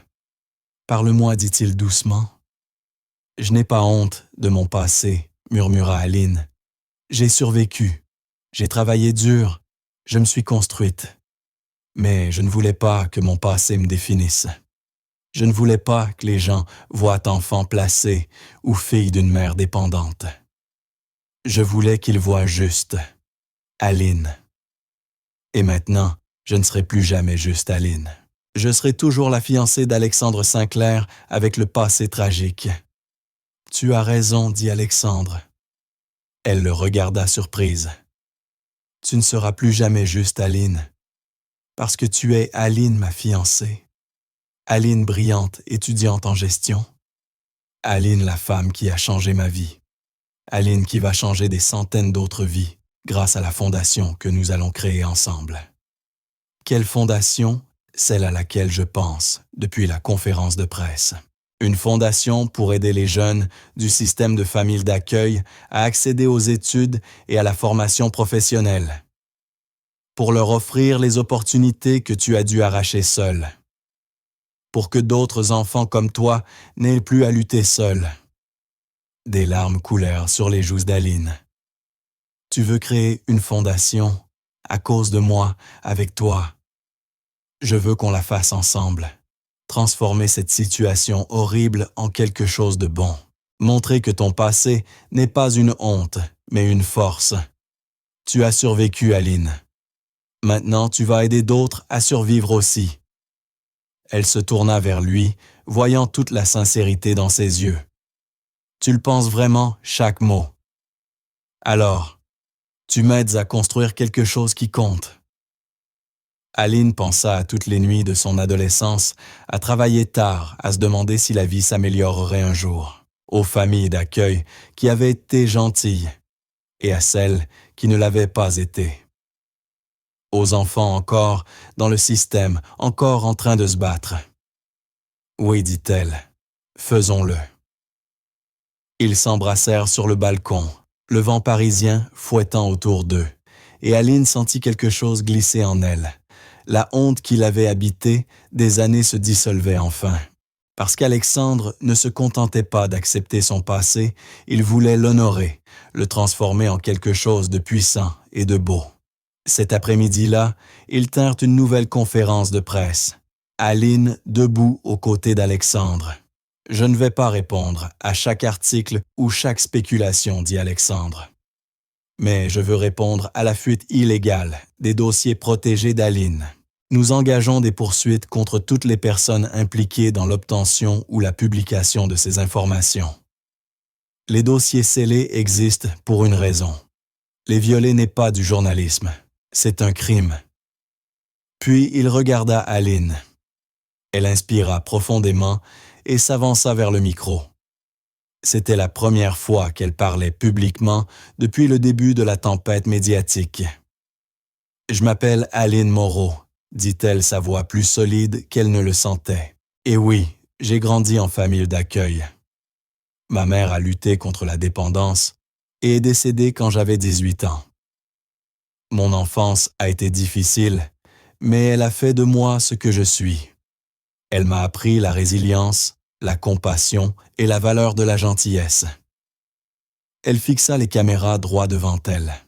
« Je n'ai pas honte d'où je viens, et je refuse de laisser qui que ce soit utiliser mon passé pour diminuer mon présent ou mon avenir. Alexandre et moi créons une fondation pour aider les jeunes du système d'accueil à accéder à l'éducation et aux opportunités, parce que chaque enfant mérite une chance, peu importe d'où il part. » La salle resta silencieuse. Puis lentement, des applaudissements éclatèrent venant du fond. Éléonore et Robert Moreau étaient là venus la soutenir. Puis d'autres leaders suivirent. Bientôt, toute la salle applaudissait. Aline sentit la main d'Alexandre serrer la sienne et elle répondit à cette pression, puisant sa force en lui. Ce soir-là, le récit changea encore une fois. La réponse puissante d'Aline Moreau. De la tragédie au triomphe. La vraie histoire de Cendrillon moderne dominait les titres. Les messages de soutien affluaient associations de protection de l'enfance, anciens jeunes placés éducateurs inconnus qui partageaient leur propre histoire. Victoria Chambre publia un communiqué niant toute implication, mais les preuves étaient accablantes. Sa réputation dans le milieu des affaires parisien s'effondra. Plusieurs de ses clients la quittèrent, et les poursuites engagées par Alexandre garantirent qu'elle ferait face à de graves conséquences juridiques. Mais ce qui comptait le plus, c'était qu'Aline et Alexandre avançaient ensemble unis et plus forts que jamais. 6 mois plus tard, Aline se tenait dans le hall de la Fondation Jeunesse Moreau-Sinclair, nouvellement inaugurée, une main posée sur son ventre légèrement arrondi. À 3 mois de grossesse, Aline commençait à peine à s'arrondir, un secret qu'elle et Alexandre n'avaient en partagé qu'avec Éléonore et Robert jusqu'ici. La Fondation était devenue son projet passion. Avec Alexandre et une équipe dévouée, ils avaient créé un programme complet, offrant des bourses d'études, des formations professionnelles du mentorat et de l'aide au logement pour les jeunes quittant le système de famille d'accueil. En seulement 6 mois, ils avaient aidé plus de 200 jeunes, 200 vies transformées, 200 futurs éclaircis. « Madame Sinclair, ils sont prêts pour vous, dit Marguerite en apparaissant à ses côtés. Madame Sinclair. » Aline n'était toujours pas habituée à ce nom, même 3 mois après son petit mariage intime avec Alexandre. Ils s'étaient mariés dans le jardin d'Éléonore et de Robert, entourés seulement de quelques proches. Pas de médias, pas de spectacle, juste 2 âmes qui se promettaient l'une à l'autre, entourées d'amour. Aline se rendit à l'auditorium où la première promotion de la Fondation l'attendait 20 jeunes ayant terminé le programme de formation professionnelle et trouvé un emploi dans des entreprises à travers l'Île-de-France, beaucoup appartenant aux mêmes 50 dirigeants qui avaient aidé Alexandre à récupérer son entreprise, ceux-là même qui avaient changé la vie d'Aline ce matin-là à la brasserie. Alexandre était déjà sur scène, parlant aux diplômés le visage animé et chaleureux. Quand il vit Aline, toute son expression se radoucit, et elle y vit l'amour, la fierté, la joie. Elle le rejoignit, et il lui prit la main, la serrant doucement. « Je veux vous présenter quelqu'un de très spécial, » dit Alexandre au diplômé. « Voici ma femme Aline. C'est grâce à elle que cette fondation existe. C'est grâce à elle que je comprends ce que vous avez traversé et pourquoi des programmes comme celui-ci sont essentiels. » Aline s'avança, regardant les visages des jeunes. Elle se revit dans chacun d'eux, l'espoir, la détermination, mais aussi la peur. La peur de ne jamais échapper à son passé, de ne jamais être assez. « Quand j'avais 18 ans, commença-t-elle, je suis sortie du système de famille d'accueil avec 300 € et un diplôme de lycée. Je travaillais 3 emplois tout en étudiant à mi-temps à l'université. Je vivais dans un studio qui ressemblait plus à un placard qu'à un vrai chez-moi. Chaque jour était une lutte. Elle vit la reconnaissance dans leurs yeux. Mais j'avais quelque chose d'important, des gens qui croyaient en moi. Des familles d'accueil qui m'ont appris que la gentillesse compte. Des professeurs qui ont vu mon potentiel.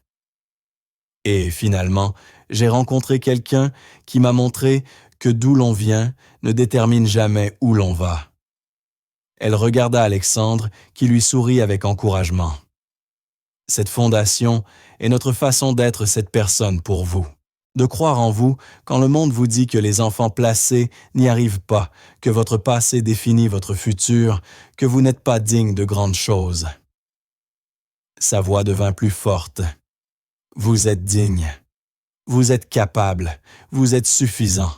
Et nous sommes ici pour vous aider à le prouver, pas seulement au monde, mais à vous-même. » L'auditorium éclata en applaudissements.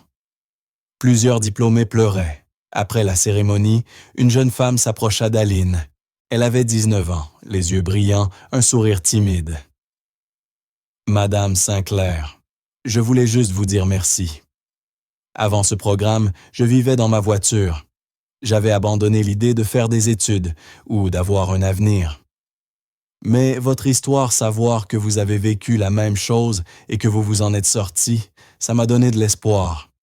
Et maintenant, j'ai un emploi, un appartement, et je vais entrer à Paris-Dauphine à la rentrée. » Les yeux d'Aline se remplirent de larmes. « Comment t'appelles-tu, Jennifer? »« Jennifer Martinez. »« Jennifer, c'est toi qui as fait tout ça. Tu t'es présentée, tu as travaillé, tu n'as pas abandonné. Nous nous avons seulement ouvert une porte. Tu l'as franchie. »« Mais vous l'avez ouverte, » insista Jennifer. « Ça compte. » Quand Jennifer s'éloigna, Aline sentit les bras d'Alexandre l'envelopper par derrière ses mains, reposant doucement sur son ventre. « Tu es incroyable, tu le sais, » murmura-t-il. « Nous sommes incroyables, » corrigea-t-elle. « C'est à nous, notre fondation, notre mission, l'héritage de notre enfant. » « À propos, » dit Alexandre en la retournant vers lui, « je crois qu'il est temps d'annoncer la nouvelle. Je suis fatigué de cacher à quel point je suis heureux. » Aline rit. « D'accord, mais annonçons-le officiellement à Éléonore et Robert d'abord. » Ce soir-là, ils se rendirent chez les Moreau pour le dîner, une tradition hebdomadaire depuis le mariage. Éléonore ouvrit la porte, son visage s'illuminant. « Mes chéris. » « Entrez, entrez. » Robert est dans le bureau, prétendant travailler, alors qu'il lit un roman policier. Pendant le dîner, Aline et Alexandre échangèrent des regards, puis Alexandre s'éclaircit la gorge. « Éléonore, Robert, nous avons une nouvelle. » Éléonore posa sa fourchette, les yeux brillants de lucidité. « Tu es enceinte? » La mâchoire d'Aline se décrocha. « Comment l'as-tu su, ma chère? Je suis mariée depuis 50 ans et j'ai vu des dizaines d'amis et de collègues avoir des enfants. Je reconnais cet éclat quand je le vois.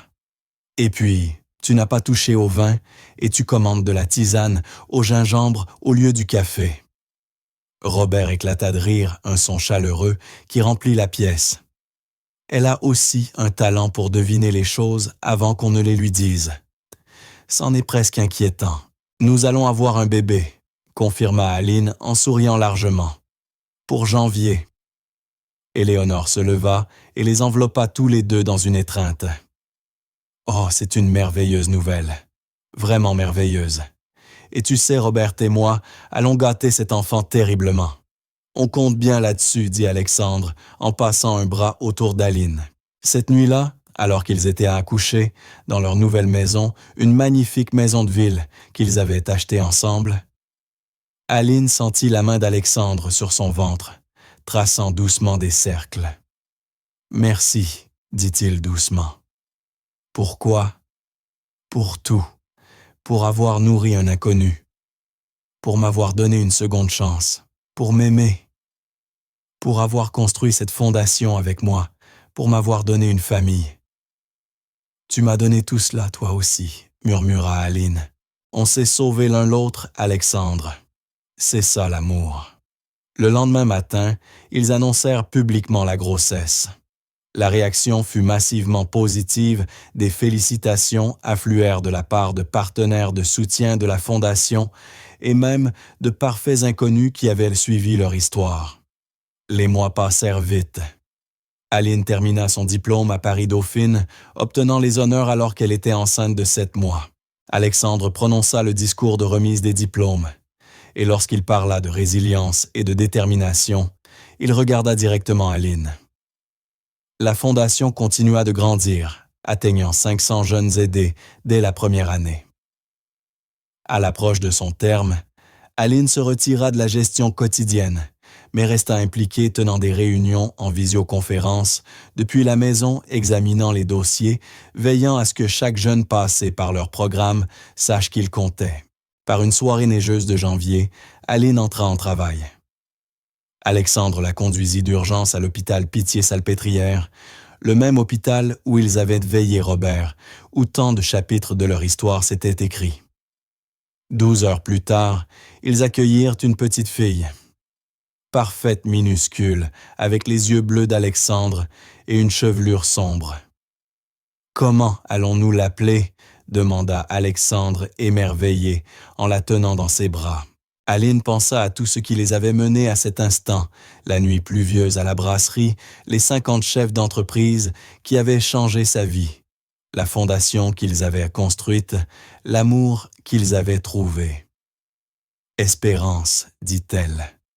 Elle s'appelle Espérance. » Alexandre la regarda, la compréhension illuminant ses yeux.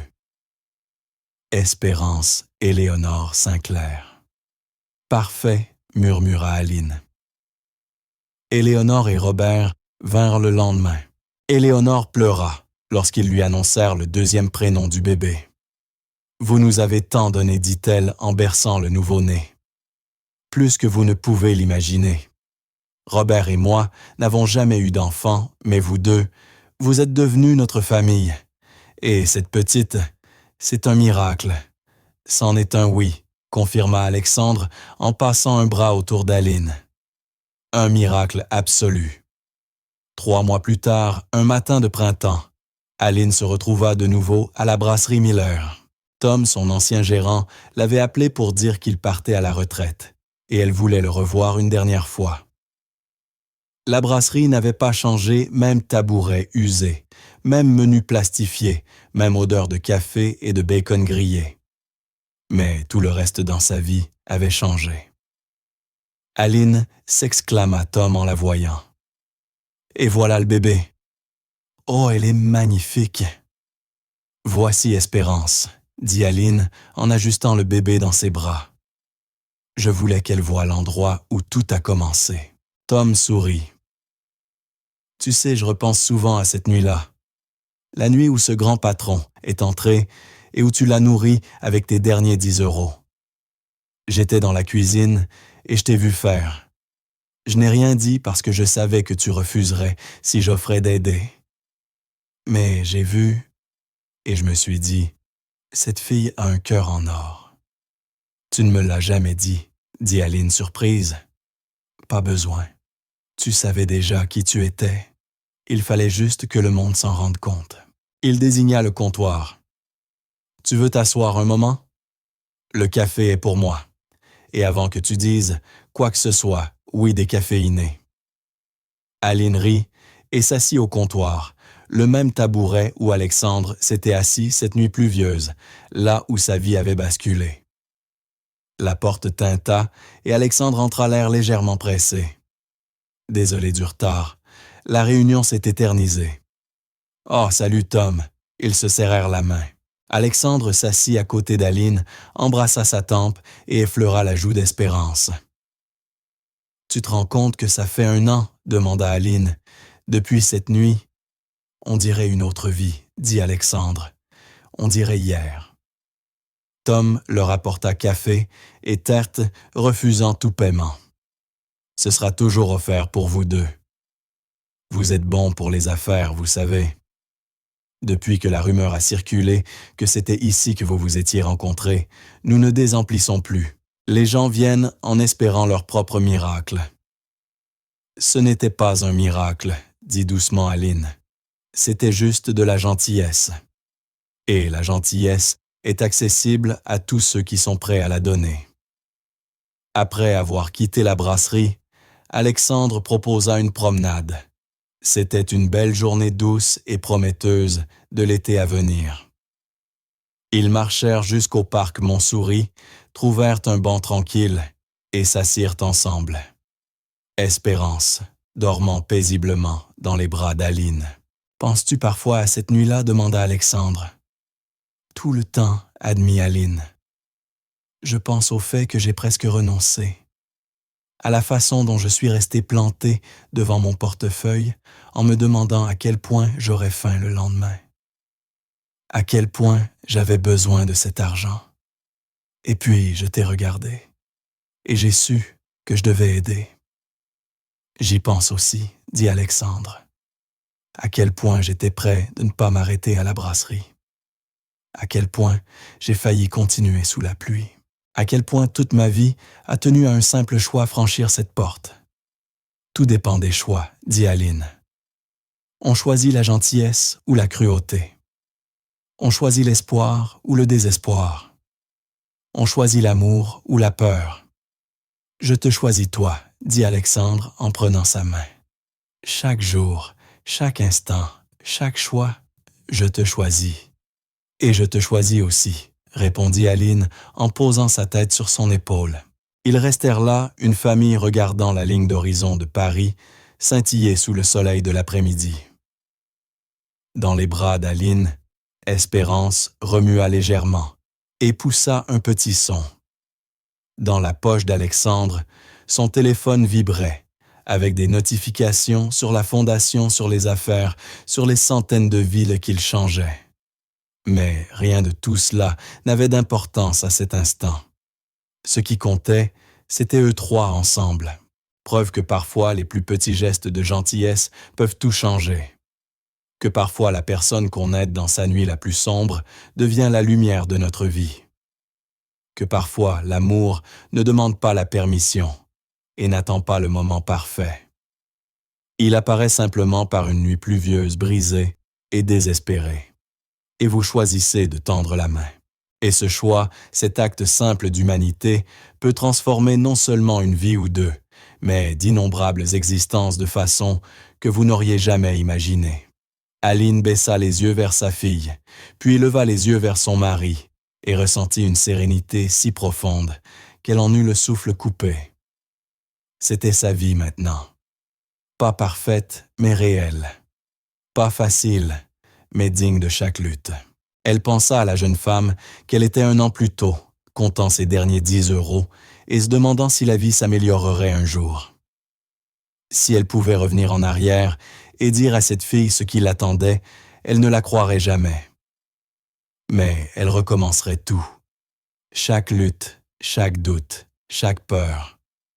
Parce que tout cela l'avait menée jusqu'ici vers Alexandre, vers Espérance, vers une vie remplie d'amour, de sens et de la certitude que la gentillesse compte vraiment. Alexandre se leva, l'attirant doucement vers lui. « Allez, rentrons. » Et main dans la main, leur fille bien protégée entre eux, ils rentrèrent chez eux.